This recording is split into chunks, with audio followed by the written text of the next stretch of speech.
Out of the many pleasures that a human being seeks out from this world, perhaps one of the greatest pleasures that he or she gets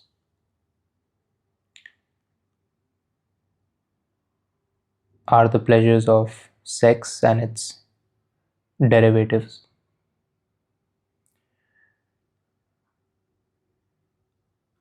And it might be that another pleasure that he gets or she gets, which is even stronger of a pleasure than sex itself,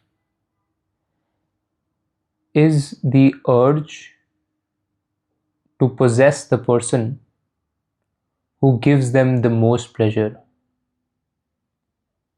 the most sexual pleasure, which is commonly known as monogamy, which is the bedrock foundation of non platonic relationships or marriage or a girlfriend boyfriend, whatever the world deems the word fit to be. What ensues upon the person when their greatest source of sexual pleasure goes away is that their greatest source of sexual pleasure goes away. And because the human being does not want to give up their source of greatest sexual pleasure, that not giving up outwardly manifests itself as retaliation and outrage, um, and condemnation towards the other person of how could they do that to the receiving person. And because the entire society says that that is in fact bad,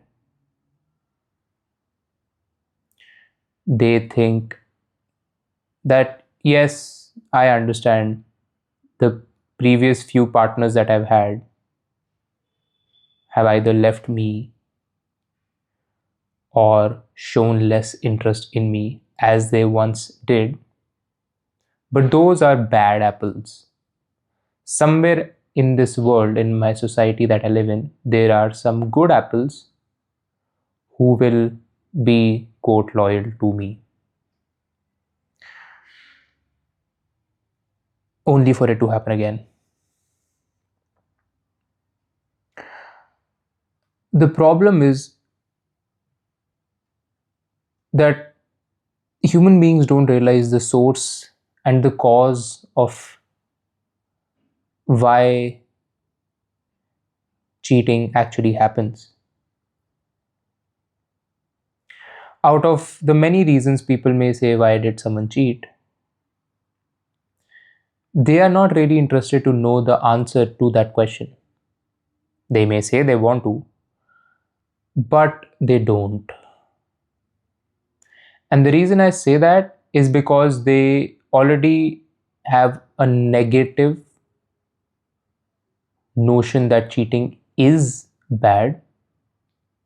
And as soon as you have an assumption made in a conversation, that is a non starter, because you will not lend an ear to the other person. And even if you do, to understand the reason of why you have been cheated on, you inherently will not listen to them because you see it as bad. And the moment you see something as bad, you only care about feeling good. You are not interested to see what has actually happened. So for the person who may be interested to know why human being cheat, why a human being quote cheats, and the reason I use quotes is because I need to speak that in the most colloquial sense of the word cheat. I do not come with any formed notion of what is good or bad, because I do not want to be blindsided by something. So here's the truth. Let's say I see a girl um, for the first time, and for whatever reason, she happens to be pretty. For whatever reason, she speaks words, and her mannerisms are something that pulls me to her. In order to engage talking to her and have the possibility of sleeping with her, will mold myself in a position such that she deems me as attractive. So I will speak nice words to her, I will build the perfect body, I will get good in bed, I will wear perfume, I will make money to buy fancy things, I will do this and that in order to be attractive to her. And once I have proved myself to be attractive to her by molding myself, and vice versa, I would have received the pleasure of the other person in the derivatives of sex. The reason I say derivatives of sex, because the source of me wanting to be with that person in the first place is that I find that person attractive. The problem with attraction and the problem with me wanting that person is that it is largely,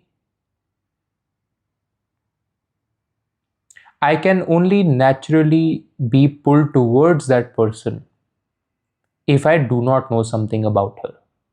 So let us say, if with that particular person who I once was very attracted to and wanted to be with in any short term slash long term, doesn't matter what the time duration is, period, I was wanting to be with her, there was something about her body, something about her words, something about the way she speaks, and something about our common interests that was yet to be explored.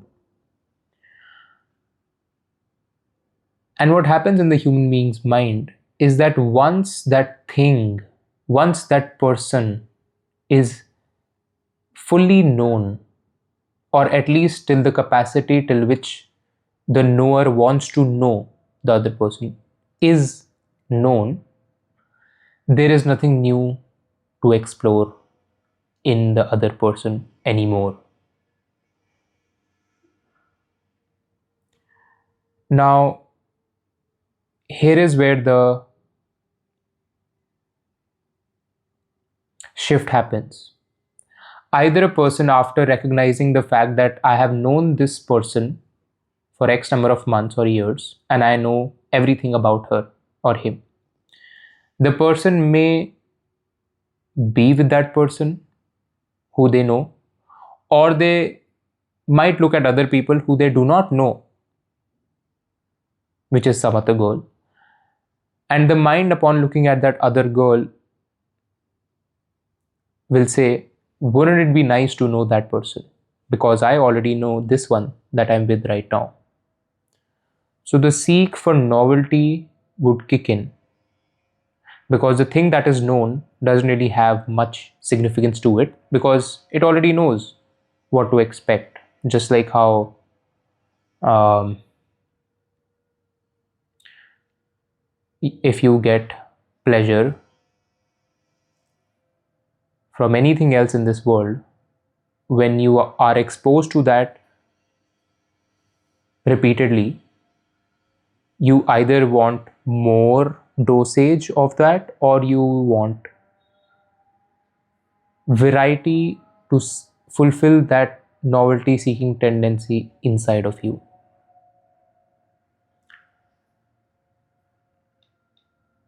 A person may get to know from this novelty seeking tendencies 2 people, 5 people, 15 people, 100 people, or a million people. The number does not matter. What matters is that the mind will jump from the known to the unknown, because in exploring the unknown, there is great joy, there is great engagement, there is great pleasure. And in the known, where there is comfort and familiarity, there also just so happens to be a reduced sense of pleasure, because, like I said, it already knows what to expect. From whatever I've said so far, if the listener of this audio file thinks that I'm telling what people should or should not do, or what is right or wrong, they are premature for this, because they have a cloud, they have a conditioned cloud which is imposed to them by society, and they have a preformed narrative for whatever reason. And that preformed narrative of how people should be will prevent them from seeing how the human mind seeks novelty. Why does it seek novelty? And they will try to